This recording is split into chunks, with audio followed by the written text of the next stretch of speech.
कैसे हैं आप सभी। जैसा कि आपको पता है हम total 1000 NCLEX based question session series कर रहे हैं, जिसमें आज का हमारा 20वां एपिसोड है।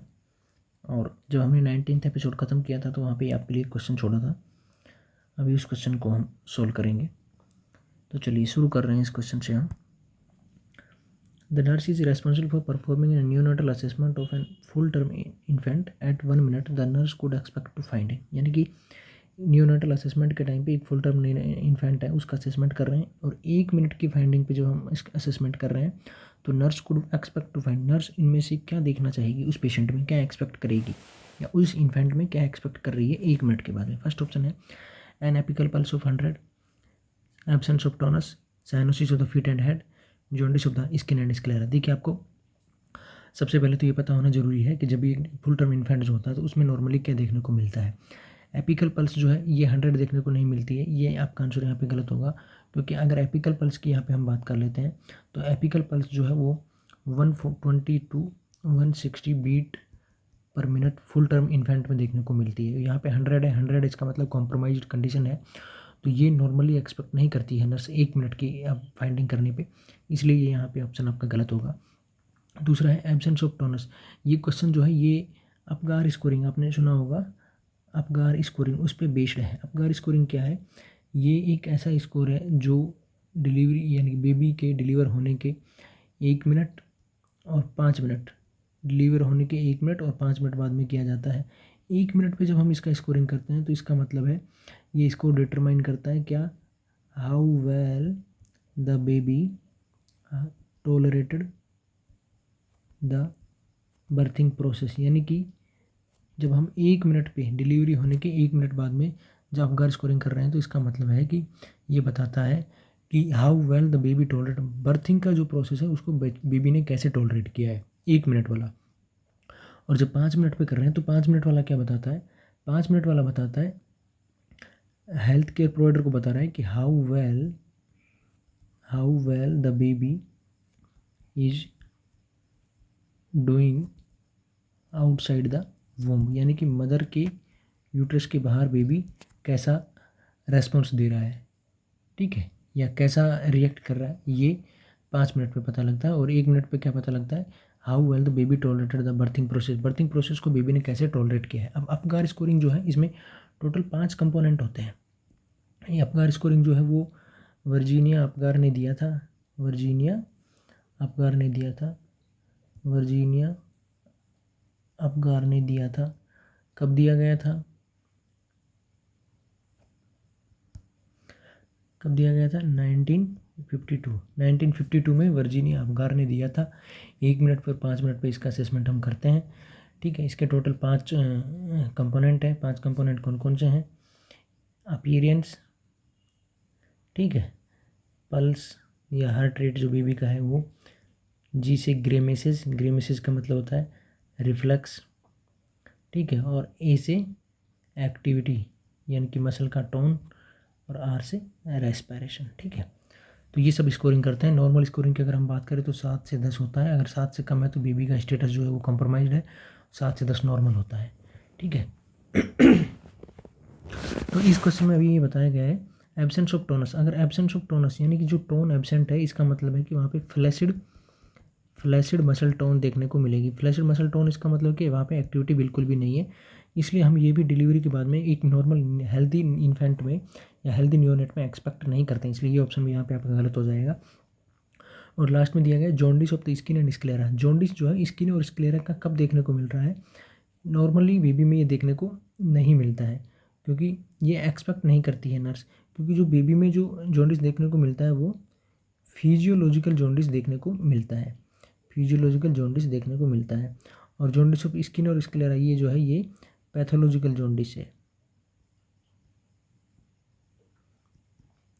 यानी कि जब बेबी डिलीवर जब हो रहा है, यहाँ पे 1 मिनट के बाद में हम कर रहे हैं, तो 1 मिनट पे जो जॉन्डिस देखने को मिलता है वो यानी कि डिलीवरी होने के फर्स्ट 24 आवर्स में जो जॉन्डिस देखने को मिल रहा है वो पैथोलॉजिकल जॉन्डिस है। और पैथोलॉजिकल जॉन्डिस की अगर हम यहीं पे बात कर लें तो पैथोलॉजिकल जॉन्डिस जो है वो एक एक्सपेक्टेड फाइंडिंग नहीं है, क्योंकि अगर डिलीवरी के फर्स्ट 24 आवर्स में जो जॉन्डिस मिलता है वो एक एक्सपेक्टेड नहीं है, इसलिए ये ऑप्शन भी यहाँ पे आपका गलत होगा। और सी ऑप्शन आपका यहाँ पे सही होगा, क्योंकि cyanosis of the feet and hand इसको हम बोलते हैं एक्रोसाइनोसिस। जो एक्रोसाइनोसिस है ये फिट और हैंड का साइनोसिस होता है, ये देखने को मिलता है। अगर 1 मिनट बाद में बेबी में देखने को मिल रहा है तो इसका मतलब है कि एक्रोसाइनोसिस है, और 1 मिनट पे एक्रोसाइनोसिस जो है वो एक एक्सपेक्टेड नॉर्मल फाइंडिंग है। इसीलिए इसको जो एक्सपेक्टेड 1 मिनट पे हम असेसमेंट करेंगे फुल टर्म इन्फेंट का, तो नर्स उसमें क्या एक्सपेक्ट करेगी, उसमें नर्स एक्रोसाइनोसिस या cyanosis of the head and fit ये एक्सपेक्ट करेगी, और ये हमारा सही आंसर होगा सी। यहाँ पे आपको एक अपगार स्कोरिंग के बारे में पढ़ने की जरूरत है। आपको अपगार स्कोरिंग में 5 कंपोनेंट होते हैं, अपीयरेंस, पल्स, ग्रेमेसिस को रिफ्लेक्स बोलते हैं, एक्टिविटी और रेस्पायरेशन। रेस्पायरेशन जो मोस्ट इंपॉर्टेंट है, वर्जीनिया अपगार ने दिया था 1952 में दिया था। नॉर्मल स्कोर 7 से 10 होता है, 5 कंपोनेंट टोटल होते हैं, 7 से कम है तो उसमें बीबी में सिम्टम्स या इनसे रिलेटेड सिम्टम्स देखने को मिलेंगे। क्या देखने को मिलेंगे, रेस्पिरेटरी रेट कम रहेगी, एपिकल पल्स जो है वो कम रहेगी, साइनोसिस देखने को मिलेगा, रेस्पिरेटरी प्रॉब्लम्स होगी, जॉन्डिस देखने को मिलेगा, एक्टिविटी जो है यानी कि जो मसल का टोन है वो फ्लैसिड रहेगा, ये सब देखने को मिलेगा। और अगर सीवियर डिप्रेशन में कंडीशन है, यानी कि अगर अपगार स्कोरिंग 4 से भी कम है तो बेबी को हम इंटूबेट भी करेंगे और इंटरमिटेंट सक्शनिंग और रेस्पिरेशन की यहाँ पे ज़रूरत होगी। तो ये आपका यहाँ पे सी आंसर सही है। चलिए अभी नेक्स्ट क्वेश्चन हमारा है, A client with sickle cell anemia is admitted to the labor and delivery unit during the first phase of the labor. The nurse should anticipate the client's need for, यानी कि एक patient है उसको sickle cell anaemia है, अभी first phase of labour में है, admit हुआ है आपके पास में। The nurse should anticipate the client need for, patient में नर्स क्या एंटिसिपेट करेगी, supplemental oxygen, fluid restriction, blood transfusion, delivery by caesarean section. देखिए यहाँ पे बात की जा रही है सिकल सेल एनीमिया की। तो एनीमिया जो है उसमें क्या होता है, हीमोग्लोबिन की कमी हो जाती है।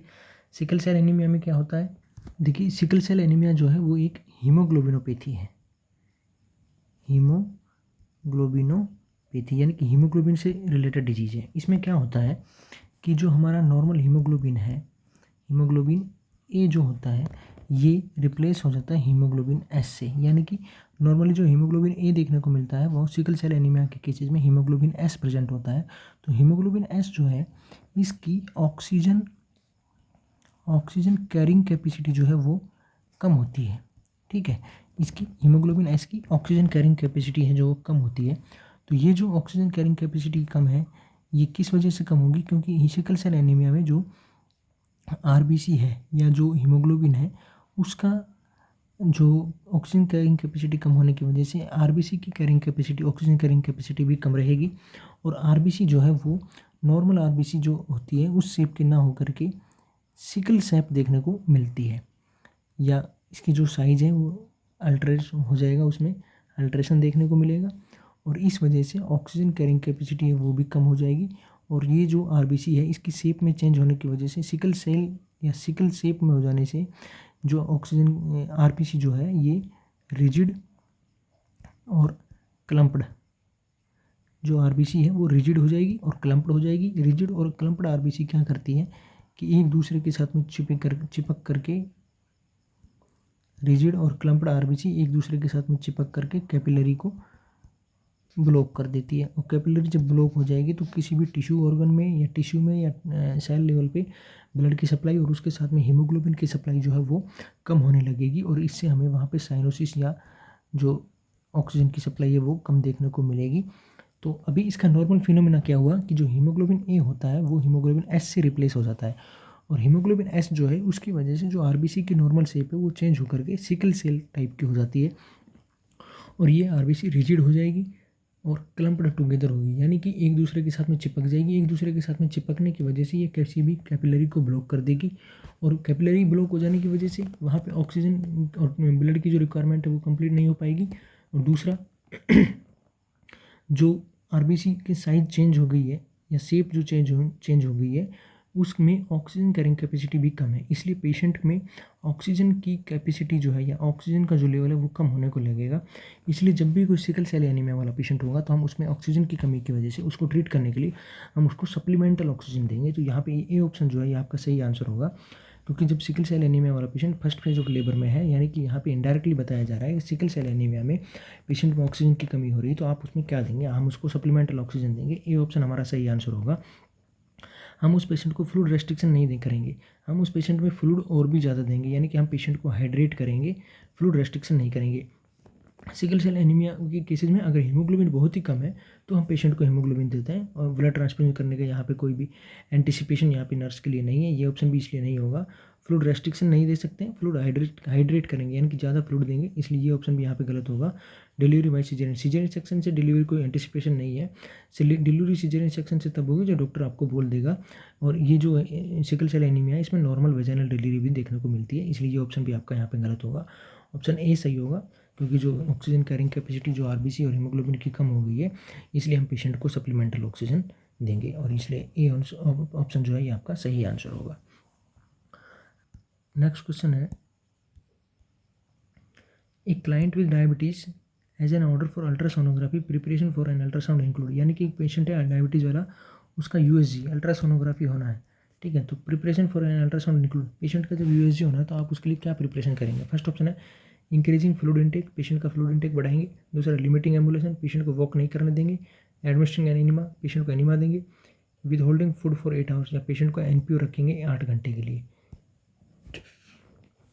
तो देखिए यहाँ पे बात की जा रही है अल्ट्रासाउंड की। जब भी हम किसी पेशेंट को अल्ट्रासाउंड कराते हैं तो उस पेशेंट को हम कभी एनपीओ नहीं रखते हैं अगर उसका कोई स्पेशल इंस्ट्रक्शन आपके पास में नहीं है तो, इसलिए एनपीओ वाला ऑप्शन आपका यहाँ पे गलत हो जाएगा। ठीक है। दूसरा ऑप्शन यहाँ पे आपका है एडमिनिस्ट्रिंग एनिमा। जब हम पेशेंट का कोई एनिमा अल्ट्रासाउंड करा रहे हैं तो वहाँ पे पेशेंट को एनिमा देने की ज़रूरत नहीं है, इसलिए ये ऑप्शन यहाँ पे गलत हो जाएगा।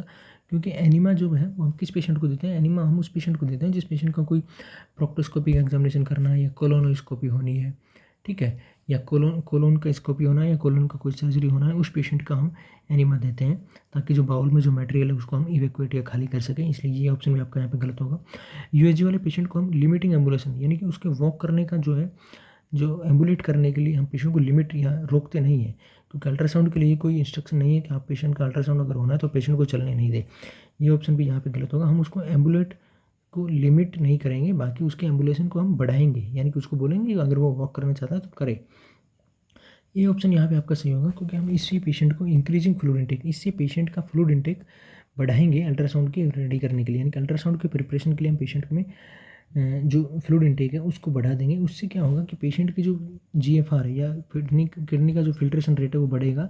इससे क्या होगा कि पेशेंट का जो यूरिनरी ब्लैडर है, यूरिनरी ब्लैडर जो है वो डिस्टेंडेड हो जाएगा, और यूरिनरी ब्लैडर जब डिस्टेंडेड रहेगा तो वहाँ एब्डोमिनल एरिया में या उसके आसपास में जो ऑर्गन है वो वहाँ पे हमें प्रॉपरली विजुअलाइज होंगे, यानी कि प्रॉपर विजुअलाइजेशन हमें देखने को मिलेगा। प्रॉपर विजुअलाइजेशन देखने को मिलेगा तो इसका मतलब है कि हम यूरिनरी ट्रैक्ट में या जो यूरिनरी ब्लैडर है, यूरेथ्रा है, और जो यूरेटर्स हैं, ठीक है, पाइलस जो है इसका किडनी का, इसमें कुछ भी अगर प्रॉब्लम है तो उसको हम अच्छे से देख पाएंगे। इसीलिए हम पेशेंट को फ्लूइड इंटेक बढ़ाने के लिए बोलते हैं। जब पेशेंट का फ्लूइड इंटेक बढ़ेगा तो इसका मतलब है कि फिल्ट्रेशन कैपेसिटी बढ़ेगी, और उससे क्या है कि ब्लैडर में ज़्यादा यूरिन आएगा, यूरिन ज़्यादा आएगा तो ब्लैडर डिस्टेंडेड रहेगा।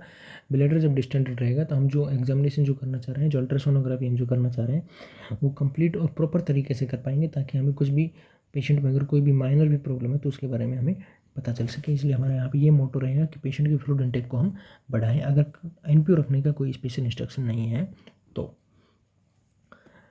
नेक्स्ट क्वेश्चन हमारा है, एन इन्फेंट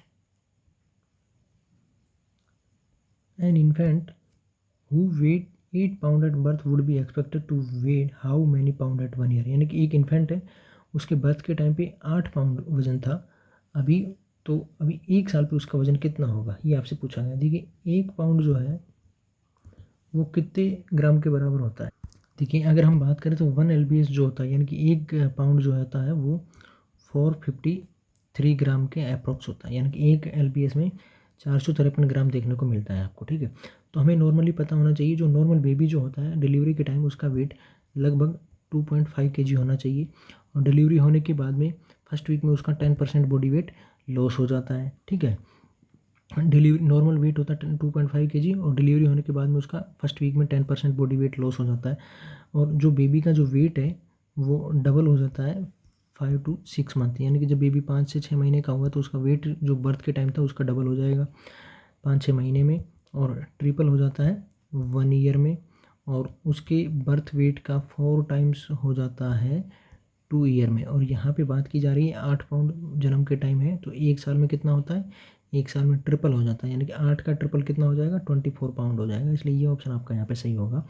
अभी आप 24 पाउंड यानी कि 24 को आप मल्टीप्लाई कर लीजिए 453 ग्राम से, तो ये जो वेट है ये केजी में भी आपको मिल जाएगा, ठीक है। तो हमें नॉर्मली ये पता होना चाहिए कि जब नॉर्मल बेबी जो होता है उसका वेट 2.5 केजी होता है। फर्स्ट वीक में, जन्म के फर्स्ट वीक में उसका 10% बॉडी वेट लॉस हो जाता है, और जो वेट है वो डबल हो जाता है 5 से 6 महीने में, ट्रिपल हो जाता है 1 ईयर में, और 4 टाइम्स हो जाता है 2 ईयर में। अगर हम यहीं पे बात कर लेते हैं हाइट की भी, तो बेबी का जो हाइट यानी कि इन्फेंट की जो हाइट होती है वो नॉर्मली 45 से 50 सेंटीमीटर एट द बर्थ होती है। तो जो बर्थ के बाद उसकी जो हाइट है वो डबल हो जाती है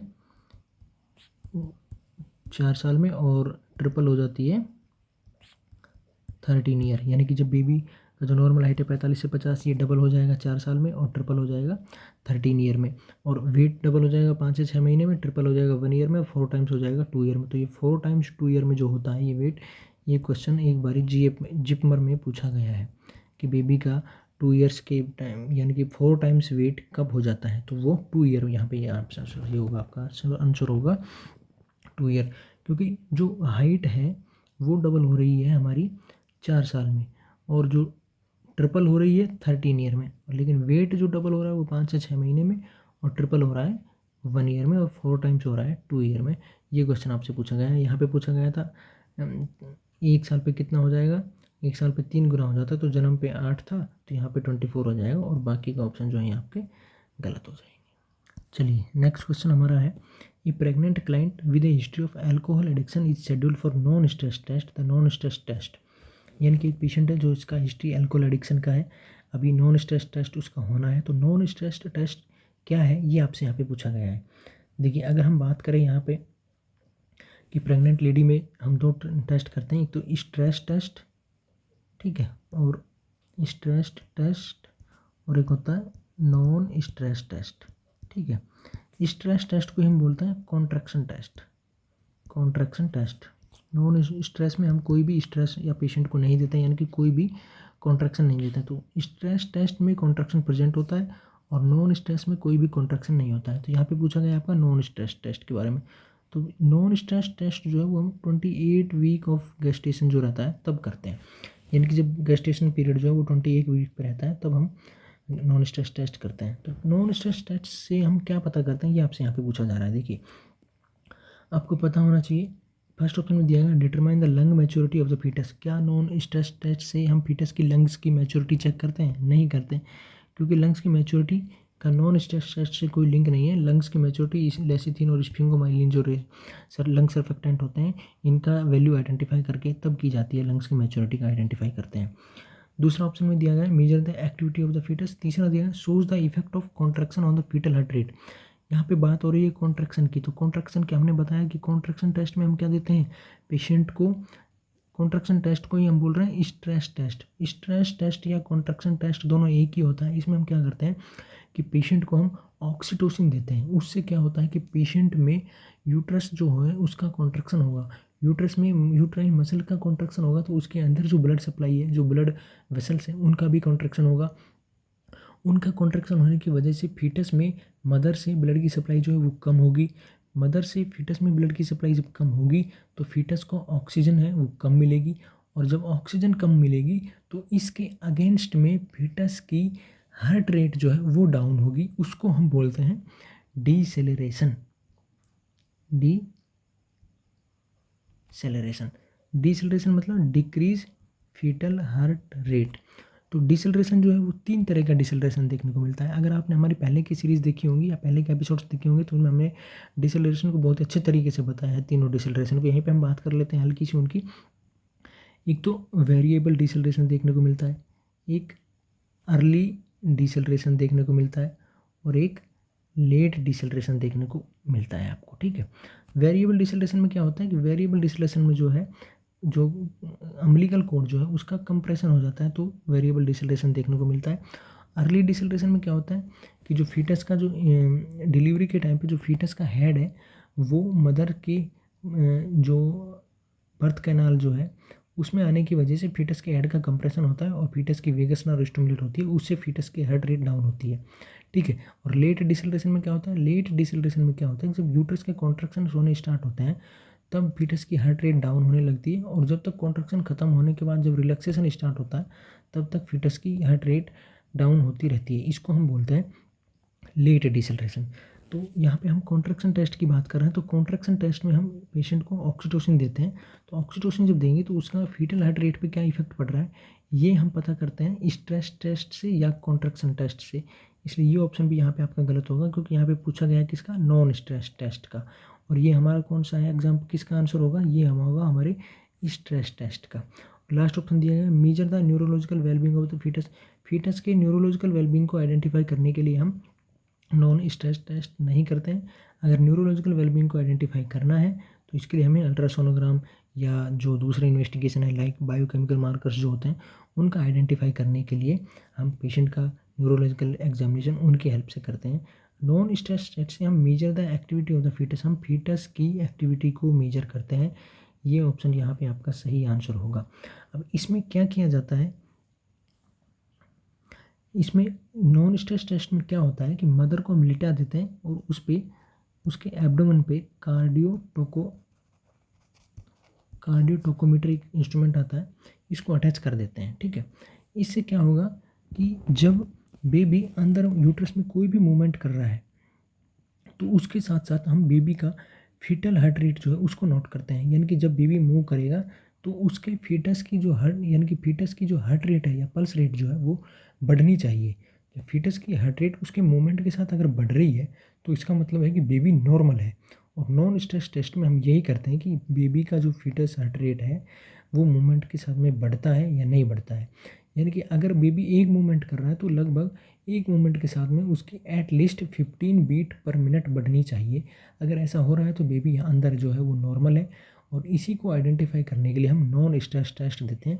हम इसको नॉन स्ट्रेस टेस्ट क्यों बोल रहे हैं, क्योंकि हम इसमें किसी भी तरह का कोई भी कॉन्ट्रैक्शन या कोई भी स्ट्रेस मदर को नहीं दे रहे हैं, इसलिए इसको हम नॉन स्ट्रेस टेस्ट बोलेंगे। और इसका आंसर होगा नॉन स्ट्रेस टेस्ट हम करते हैं measure the activity of the fetus. Fetus जो अंदर है उसकी एक्टिविटी कैसी है, रीएश्योरिंग एक्टिविटी है या नहीं है एक्टिविटी रीएश्योरिंग, इसको आइडेंटिफाई करने के लिए करते हैं। ये 28 वीक पे किया जाता है। चलिए नेक्स्ट क्वेश्चन हमारा है, if full term male has hypospadias which statement describe hypospadias. यानी कि एक मेल पेशेंट है या मेल कैंडिडेट है उसको हाइपोस्पोडिसिस है। तो हाइपोस्पोडिसिस क्या होता है ये आपसे पूछा गया है।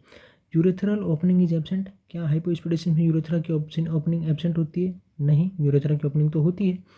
दूसरा option urethra open on the dorsal side, क्या यूरेथ्रा हाइपोस्पोडिसिस में डोर्सल साइड में ओपन होता है।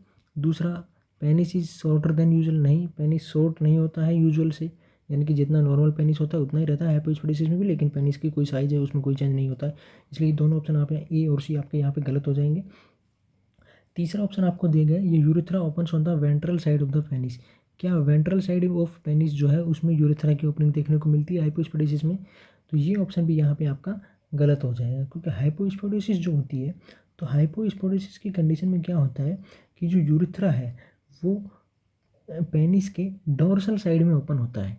यानी कि मान लीजिए ये पेनिस है, ठीक है, तो ये वाली जो साइड है ऊपर वाली साइड जो है इसको हम बोलते हैं वेंट्रल साइड, और नीचे वाली साइड जो है इसको हम बोलते हैं डोर्सल साइड। तो यहाँ पे क्या पूछा गया है, यहाँ पे पूछा गया है हाइपोस्पोडिसिस। तो हाइपोस्पोडिसिस जो है वो हमेशा dorsal side of the penis में होता है। यूरेथ्रा जो ओपन है वो डोर्सल साइड में ओपन होती है, इसलिए बी ऑप्शन यहाँ पे आपका सही आंसर होगा। डोर्सल साइड में ओपन होती है मतलब ये जो पेनिस के नीचे वाली जो साइड है यहाँ पे यूरेथ्रा की ओपनिंग आपको देखने को मिलेगी। ठीक है, इसको हम बोलते हैं हाइपोस्पोडिसिस। देखिए आप यहाँ पे कन्फ्यूजन अगर आपको होगा तो वो सिर्फ इसी वजह से होगा कि वेंट्रल साइड में है या डोर्सल साइड में है। हाइपोस्पोडिसिस में क्या है, हाइपो का मतलब होगा नीचे, तो यानी कि नीचे वाली साइड में ओपनिंग देखने को मिलेगी। और दूसरा होता है एक एपीस्पेडियासिस,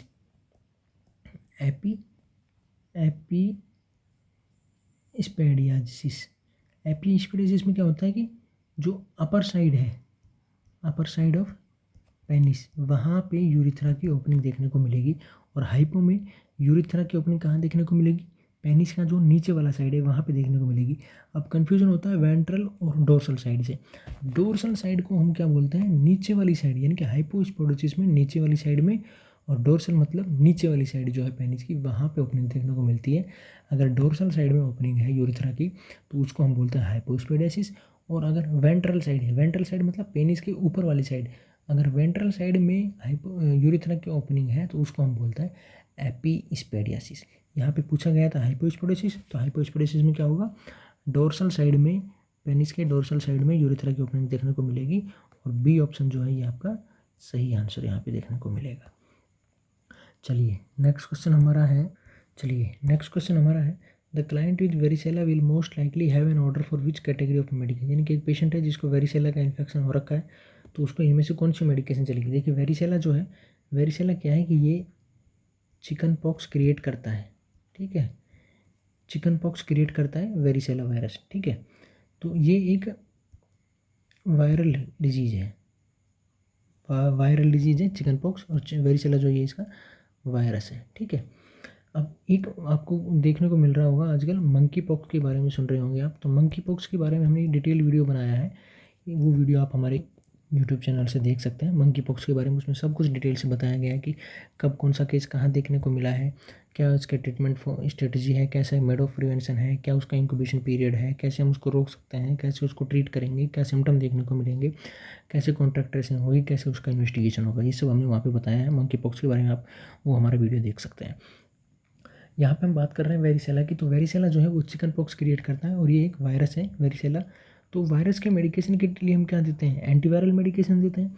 तो इनमें से कौन सी मेडिसिन देंगे? हम एंटीवायरल मेडिकेशन देंगे। ऑप्शन सी जो है हमारा सही आंसर होगा। हम पेशेंट को एंटीपायरेटिक देंगे, लेकिन ये उसके सिम्टोमेटिक ट्रीटमेंट के लिए, अगर पेशेंट को फीवर है तो हम उसको एंटीपायरेटिक मेडिकेशन देंगे, एंटीबायोटिक मेडिकेशन नहीं देंगे। एंटीकोगुलेंट मेडिसिन भी यहाँ पे कोई पेशेंट को देने की ज़रूरत नहीं है, क्योंकि पेशेंट को वायरल इन्फेक्शन है और वायरल इन्फेक्शन को ट्रीट करने के लिए हम एंटीवायरल मेडिकेशन देते हैं, और मोस्टली हम एसाइक्लोविर मेडिसिन यहाँ पे देते हैं। तो ये सी आंसर जो है ये आपका सही आंसर होगा।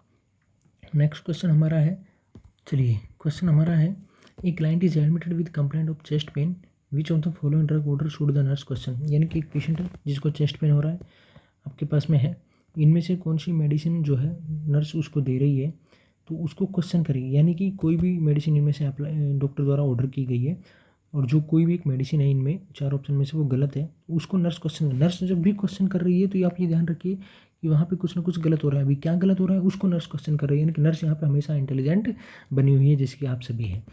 तो नर्स जब भी क्वेश्चन कर रही है तो इसका मतलब है कि वहाँ पे कुछ गलत हो रहा है, और उस गलत को आइडेंटिफाई करने के लिए नर्स क्वेश्चन कर रही है। तो आपको बताना है कि इनमें से क्या गलत हो रहा है चेस्ट पेन वाले पेशेंट को, अगर हम इनमें से कौन सी मेडिसिन दे रहे हैं। तो देखिए चेस्ट पेन का पेशेंट कंप्लेंट कर रहा है, तो इसका मतलब है पेशेंट को एंजाइना हो सकता है, ठीक है, एंजाइना है, MI, या उसको चेस्ट पेन हो रहा है।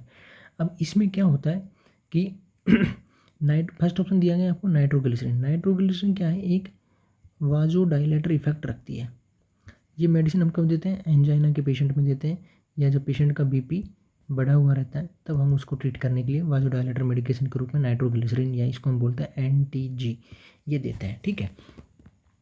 दूसरा ऑप्शन है आपको एम्पिसिलिन। एम्पिसिलिन क्या है? एक एंटीबायोटिक मेडिकेशन है, ठीक है।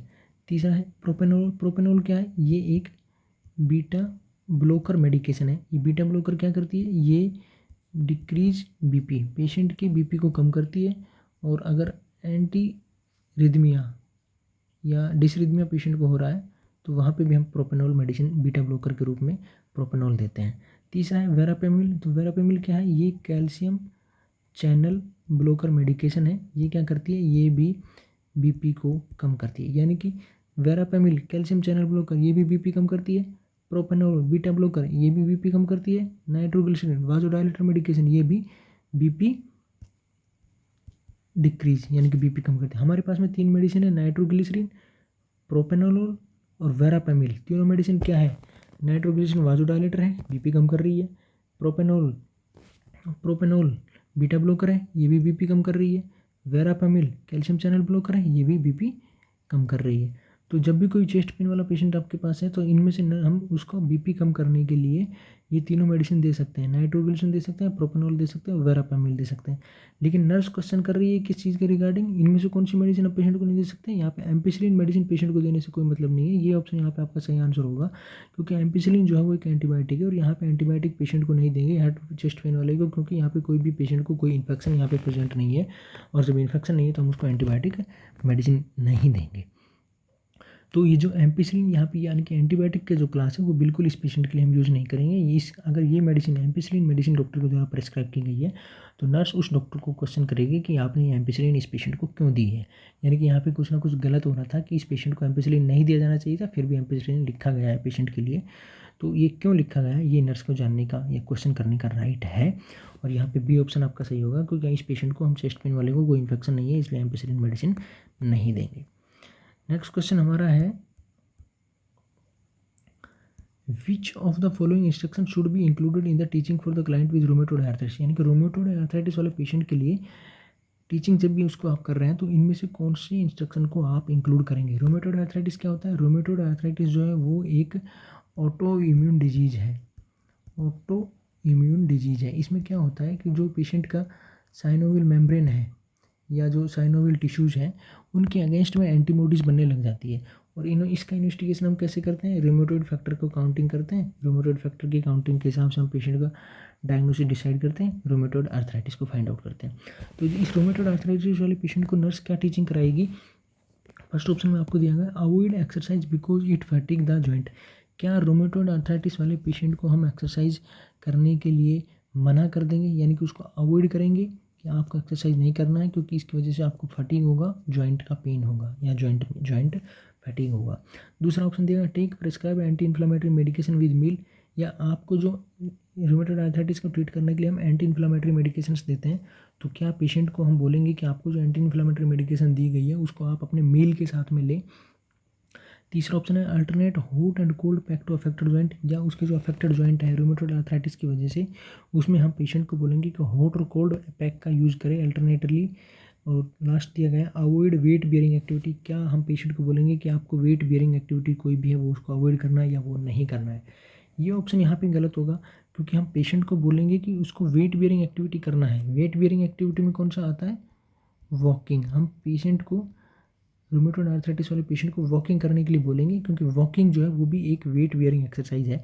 अगर पेशेंट वॉकिंग करेगा तो उसका जो जॉइंट है उसका स्टिफनेस जो है वो कम रहेगा, इसलिए हम पेशेंट को अवॉइड नहीं करेंगे वेट बियरिंग एक्सरसाइज के लिए। हम पेशेंट को बोलेंगे कि आप वॉक कीजिए, और वॉकिंग जो है वो भी एक वेट बियरिंग एक्सरसाइज है, इसलिए ये ऑप्शन यहाँ पे गलत होगा, क्योंकि अवॉइड नहीं करवाना है हमें। और यहाँ पे पूछा क्या गया है कि आप उसको क्या टीचिंग कराएंगे, यानी कि हमें जो टीचिंग करानी है पेशेंट को वो सही टीचिंग करानी है, इसलिए हमें वेट बियरिंग को अवॉइड नहीं करवाना है। तो ये ऑप्शन यहाँ पे हमारा गलत हो जाएगा। दूसरा दिया गया alternate hot and cold pack, हमें उसको अल्टरनेट हॉट और कोल्ड पैक देने की कोई ज़रूरत नहीं है अफेक्टेड जॉइंट को। अगर हमें एप्लीकेशन कोई भी देना है तो उसको हम वार्म सलाइन सोक एप्लीकेशन देंगे, वार्म सलाइन सोक एप्लीकेशन हम आपको पेशेंट को देंगे। उसको हम अल्टरनेट हॉट और कोल्ड ये एप्लीकेशन वहाँ पे पेशेंट को कोई भी देने की ज़रूरत नहीं है।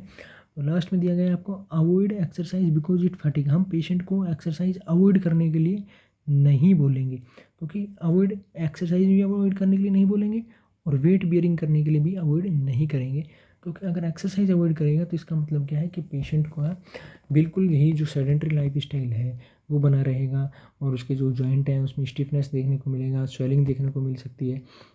हम पेशेंट को एक्सरसाइज करने के लिए बोलेंगे, लेकिन उसको ये भी बताएंगे कि वो इतना एक्सरसाइज नहीं करे ताकि उसका जो फटीग है, जॉइंट का फटीग है वो देखने को मिले। तो कुल मिलाकर के बात ये हो रही है यहाँ पे कि हम रूमेटॉइड आर्थराइटिस वाले पेशेंट को ये तीनों चीज़ें करने के लिए नहीं बोलेंगे, उसके हम एक्सरसाइज को अवॉइड नहीं करेंगे, हम उसको बोलेंगे कि एक्सरसाइज करे। दूसरा दिया गया अल्टरनेट हॉट और कोल्ड, उसको हम हॉट और कोल्ड एप्लीकेशन नहीं देंगे, हम उसको देंगे वार्म सलाइन सोक एप्लीकेशन देंगे। तीसरा दिया गया अवॉइड वेट बियरिंग, हम उसको वेट बियरिंग एक्सरसाइज अवॉइड करने के लिए नहीं बोलेंगे, हम उसको बोलेंगे कि उसको एक्सरसाइज करना है। तो ये तीनों ऑप्शन यहाँ पे हमारे गलत हो जाएंगे, क्योंकि हमें क्या टीच कराना है वो बताया गया है। तो ऑप्शन बी हमारा यहाँ पे सही आंसर होगा, क्योंकि जो पेशेंट को इस रूमेटॉइड आर्थराइटिस वाले पेशेंट को हम एंटी इन्फ्लामेटरी मेडिकेशन जो देते हैं, तो ये जो एंटी इन्फ्लामेटरी मेडिकेशन जो होती है ये जीआई अपसेट करती है, गैस्ट्रो इंटेस्टाइनल अपसेट करती है या जीआई इरिटेशन करती है, इसलिए इन मेडिसिन को हम पेशेंट को बोलते हैं कि जब भी वो ले एंटी इन्फ्लामेटरी मेडिकेशंस को, तो वो मील के साथ मिले, ताकि उससे क्या है कि जीआई का जो डिस्टर्बेंस है या जीआई का जो इरिटेशन है वो नहीं हो।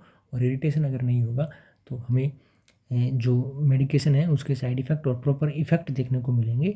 इसलिए हम पेशेंट को बोलेंगे कि जो उसकी एंटी इन्फ्लामेटरी मेडिकेशन जो है वो अपने मील के साथ मिले। और जो बी ऑप्शन है आपका, ये सही आंसर यहाँ पे देखने को मिलेगा। नेक्स्ट क्वेश्चन हमारा है, एक client with acute pancreatitis is experiencing severe abdominal pain, which of the following order should the nurse question. यानी कि एक पेशेंट है जिसको एक्यूट पैंक्रेटाइटिस हो रखा है और सीवियर एब्डोमिनल पेन हो रहा है, तो इनमें से कोई भी एक मेडिसिन दी जा रही है और तो नर्स क्वेश्चन कर रही है। नर्स जब भी क्वेश्चन कर रही है, हमने बताया कि नर्स बहुत ही इंटेलिजेंट होती है। नर्स जब क्वेश्चन कर रही है, जिसका मतलब है कि डॉक्टर ने कुछ ना कुछ गलती वहाँ पे की है, तो आपको उसको पकड़ना है। तो अभी गलती यहाँ पे कौन सी की है, तो यानी कि इनमें से कोई भी एक मेडिसिन जो है वो डॉक्टर ने उसको गलत दे दी है। तो जिस कोई भी गलत मेडिसिन दी है उसको नर्स क्वेश्चन करेगी, तो कौन सी यहाँ पे गलत मेडिकेशन है जो एक्यूट पैंक्रेटाइटिस वाले पेशेंट को नहीं दी जानी चाहिए, ये आपको यहाँ पे पता करना है। देखिए, पैंक्रेटाइटिस जो है वो पैंक्रियाज का इन्फ्लामेशन होता है। एक्यूट और क्रोनिक दोनों तरीके से देखने को मिल सकता है। देखिए, पैंक्रेटाइटिस की ही अगर हम यहाँ पे बात कर लेते हैं तो यहाँ पे दो साइन देखने को मिलता है, टर्नर साइन और एक होता है कुलेन साइन। टर्नर साइन और कुलेन साइन, ये दोनों साइन हमें पैंक्रेटाइटिस वाले पेशेंट में देखने को मिलते हैं। टर्नर साइन जो होता है, ये टर्नर साइन क्या होता है, डिसकलरेशन हो जाता है इसमें, discolouration of left flank region. ठीक है, लेफ्ट फ्लैंक रीजन जो है वहाँ का डिस्कलरेशन होगा, तो उसको हम बोलते हैं टर्नर साइन। और दूसरा होता है कुलेन साइन। कुलेन साइन में क्या होता है, डिस्कलरेशन कौन सा, ब्लूइश डिस्कलरेशन देखने को मिलेगा, ब्लूइश डिस्कलरेशन अराउंड अम्बलिकस या पेरी अम्बलिकस, यानी कि अम्बलिकस के चारों ओर ब्लूइश डिस्कलरेशन देखने को मिलता है, तो उसको हम बोलते हैं कुलेन साइन। और अगर डिस्कलरेशन देखने को मिल रहा है लेफ्ट फ्लैंक रीजन में, तो उसको हम बोलते हैं टर्नर साइन। तो टर्नर साइन और कुलेन साइन जो है ये दोनों पैंक्रेटाइटिस में देखने को मिलते हैं। अब यहाँ पे पूछा गया है कि पैंक्रेटाइटिस वाले पेशेंट को हम इनमें से कौन सी मेडिसिन नहीं देते, डायरेक्टली ये पूछा गया है आपसे। देखिए, मेपेरिडीन जो है ये एक एनाल्जेसिक मेडिकेशन है। ठीक है, ओपियोइड एनाल्जेसिक है मेपेरिडीन। दूसरा क्या है, माइलेंटा। माइलेंटा और सिमेटेडिन। सिमेटेडिन क्या है, ये एक एंटी हिस्टामिन मेडिकेशन है। और माइलेंटा क्या है, ये डिक्रीज गैस्ट्रिक एसिडिटी, एसिडिटी जो होती है गैस्ट्रिक की उसको कम करती है। तो मेपेरिडीन, माइलेंटा और सिमेटेडिन, ये तीनों मेडिसिन क्या है कि कुल मिलाकर के जो हमारे एसिडिटी है गैस्ट्रिक कंटेंट की उसको कम करती है।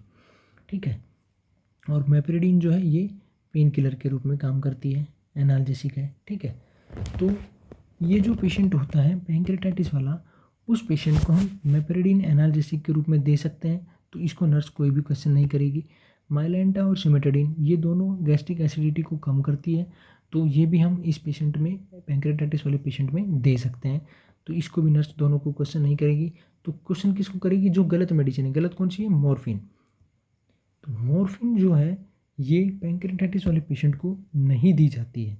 इसका क्या रीज़न है, इसका रीज़न हम आपको बताते हैं कि मॉर्फिन मेडिकेशन जो है, देखिए ये हम बात कर लेते हैं अगर, कि ये हमारा लीवर हो गया, लीवर की दो लोब हो गई। ठीक है, लीवर के दोनों लोब से निकलती है लेफ्ट हिपैटिक डक्ट और राइट हिपैटिक डक्ट, ये दोनों मिल करके बनाती है कॉमन हिपैटिक डक्ट।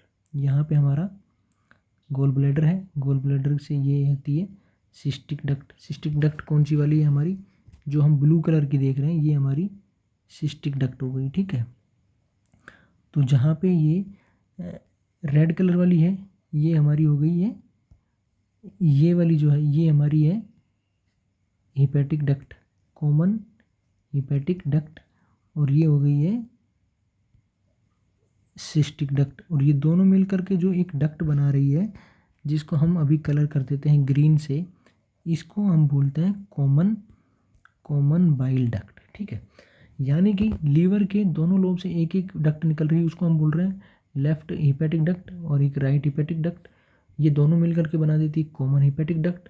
यहाँ पे हमारा गॉल ब्लैडर है, गॉल ब्लैडर से निकलती है सिस्टिक डक्ट, सिस्टिक डक्ट और ये कॉमन हिपैटिक डक्ट जहाँ पे मिलती है उसको हम बोल देते हैं common bile duct. Common bile duct जो है और यहाँ पे हमारा क्या है, पैंक्रियाज है, ठीक है। ये यहाँ पे पैंक्रेटिक डक्ट है, और पैंक्रेटिक डक्ट और कॉमन बाइल डक्ट की जहाँ पे ओपनिंग होती है स्मॉल इंटेस्टाइन में, उसको हम बोलते हैं sphincter of OD. Sphincter of OD हमारा यहाँ पे होता है, यानी कि जहाँ पे ये हमारी जो ग्रीन वाली, ये वाली जो लाइन दिख रही है आपको, जिसको अभी मैं कलर कर रहा हूँ, ये हमारी पैंक्रेटिक डक्ट जो है, और जो ऊपर से आ रही है कॉमन बाइल डक्ट, ये दोनों मिल करके जहाँ ओपन होती है वहाँ पे sphincter of OD, sphincter of OD, ये एक मस्कुलर स्ट्रक्चर प्रेजेंट होती है जो एक मसल्स है, एक तरह से ये कॉन्ट्रैक्शन और रिलैक्सेशन कराने का काम करती है। तो अगर किसी एक्यूट पैंक्रेटाइटिस वाले पेशेंट को हम मॉर्फिन मेडिसिन दे देते हैं, तो वो मॉर्फिन क्या करती है कि ये जो स्फिंक्टर ऑफ ओडी है इसका कंस्ट्रिक्शन करा देती है। अब कंस्ट्रिक्शन अगर इसका हो जाएगा तो क्या होगा कि पेशेंट का जो पैंक्रेटिक डक्ट है वो ब्लॉक हो जाएगी, और ऊपर से जो कॉमन बाइल डक्ट आ रही है वो भी ब्लॉक हो जाएगी। यानी कि इन दोनों के जो सीक्रेशंस हैं टोटल कुल मिलाकर के जो स्मॉल इंटेस्टाइन में जाने चाहिए थे वो नहीं जाएंगे कंस्ट्रिक्शन की वजह से। और स्फिंक्टर का जब कंस्ट्रिक्शन हो जाएगा तो पैंक्रेटिक डक्ट जो है, इसी में एंजाइम और जो हार्मोन्स हैं उनका लेवल बढ़ेगा, और उनका लेवल और हार्मोन का अगर लेवल बढ़ेगा तो जो पैंक्रेटिक डक्ट से ये पेरिफेरल में या इन्फिल्ट्रेट करेंगे, पेरिफेरल टिश्यूज़ में इन्फिल्ट्रेशन होगा पैंक्रेटिक डक्ट में जो केमिकल प्रेजेंट है उसका। अब उससे क्या होगा, पेरिफेरी में इन्फिल्ट्रेशन होने की वजह से जो हमारा पैंक्रियाज है उस पैंक्रियाज का नेक्रोसिस होगा। तो हम कभी भी नहीं चाहते कि हमारे पेशेंट की पैंक्रेटाइटिस में पेशेंट के पैंक्रियाज का नेक्रोसिस हो। तो ये नेक्रोसिस नहीं हो, उसका पैंक्रियाज ख़राब नहीं हो, इसीलिए हम पेशेंट को मॉर्फिन मेडिकेशन नहीं देते हैं। तो क्या रीज़न है हमारा एक्यूट पैंक्रेटाइटिस में पेशेंट को मॉर्फिन मेडिसिन नहीं दी जाती है? क्यों नहीं दी जाती है? क्योंकि ये मॉर्फिन मेडिकेशन जो है ये स्फिंक्टर ऑफ ओडी जो होता है इसका कंस्ट्रिक्शन करा देता है, और उसका कंस्ट्रिक्शन हो जाने की वजह से कॉमन बाइल डक्ट्स के थ्रू जो ब्लड और जो बाइल जो आ रहा है वो, और पैंक्रेटिक डक्ट का जो जूसेज है, पैंक्रेटिक जूसेज है या जो केमिकल है वो बाहर नहीं निकल पाएंगे, स्मॉल इंटेस्टाइन में नहीं जा पाएंगे। स्मॉल इंटेस्टाइन में नहीं जाएंगे तो पैंक्रेटिक डक्ट से जो इन्फिल्ट्रेशन है वहाँ पे होगा, इन्फिल्ट्रेशन पैंक्रियाज में होगा, और पैंक्रियाज में इन्फिल्ट्रेशन होने की वजह से, केमिकल्स की वजह से वहाँ पे नेक्रोसिस डेवलप होगा। और जब नेक्रोसिस होगा तो इसलिए नेक्रोसिस को अवॉइड करने के लिए हम एक्यूट पैंक्रेटाइटिस वाले पेशेंट को मॉर्फिन मेडिसिन नहीं देते हैं। और डी ऑप्शन जो है ये आपका सही आंसर आपको यहाँ पे देखने को मिलेगा। यहीं पे अगर हम हल्की सी बात कर लेते हैं तो मॉर्फिन जो है वो एक रेस्पिरेटरी डिप्रेशन का भी काम करती है, इसीलिए जिस पेशेंट का रेस्पिरेटरी स्टेटस कॉम्प्रोमाइज़ है उसको भी हम मॉर्फिन मेडिसिन नहीं देते हैं। ठीक है, नेक्स्ट क्वेश्चन हमारा है, the client is admitted to the chemical dependence unit with an order for continuous observation. The nurse is aware that the doctor has ordered continuous observation because, यानी कि एक पेशेंट है, केमिकल डिपेंडेंस का मतलब हो गया जो सब्सटेंस अब्यूज होते हैं, जो सब्सटेंस पे डिपेंड होते हैं या जो ड्रग अब्यूज करते हैं वो वाले पेशेंट्स। ठीक है, ड्रग अब्यूज पेशेंट आपके पास में एडमिट था, उसका कंटिन्यूस ऑब्जर्वेशन रखने के लिए बोला गया है। ठीक है, nurse is aware that doctor has order continuous observation, तो नर्स बता रही है कि पेशेंट का कंटिन्यूस ऑब्जर्वेशन करने के लिए क्यों बताया गया है, यानी कि नर्स क्या एंटिसिपेट कर रही है। हेलुसिनोजेनिक ड्रग क्रिएट बोथ स्टिमुलेंट, यानी कि ये पेशेंट जो है ये डायरेक्टली हेलुसिनोजेनिक कोई भी मेडिकेशन ले रहा था। कौन सा केमिकल डिपेंडेंस था ये पेशेंट? हेलुसिनोजेनिक जो मेडिसिन होती है वो पेशेंट के ले रहा था। ठीक है, तो हेलुसिनोजेनिक मेडिकेशन क्या करती है, create both stimulant and depressive effect. क्या हेलुसिनोजेनिक मेडिकेशन डिप्रेसेंट और स्टिमुलेंट इफेक्ट रखती है? दूसरा, हेलुसिनोजेनिक ड्रग इंड्यूस ये स्टेट ऑफ अल्टर्ड परसेप्शन, या हेलुसिनोजेनिक मेडिकेशन की वजह से जो परसेप्शन है ये अल्टर्ड हो जाता है। तीसरा, हेलुसिनोजेनिक drug produce severe respiratory depression, हेलुसिनोजेनिक medication respiratory depression करती है। लास्ट था, हेलुसिनोजेनिक drugs induce rapid physical dependence, क्या फिजिकल डिपेंडेंस हेलुसिनोजेनिक ड्रग की वजह से देखने को मिलता है? ये क्वेश्चन हम आपके लिए छोड़ रहे हैं। हम जब भी नेक्स्ट सेशन, इससे हमारा 21st सेशन जब करेंगे तब इस क्वेश्चन को वहाँ पे सॉल्व करेंगे। तब तक के लिए आपके लिए ये है, आप इसका कमेंट सेक्शन में जाके हमें आंसर बताइए कि इसका क्या आंसर होगा। हम आपके आंसर का वेट कर रहे हैं, और आप इसी तरह से हमारे साथ में जुड़े रहिए, कोऑपरेट कीजिए हमारे साथ में, और चैनल के साथ में बने रहिए। Thank you.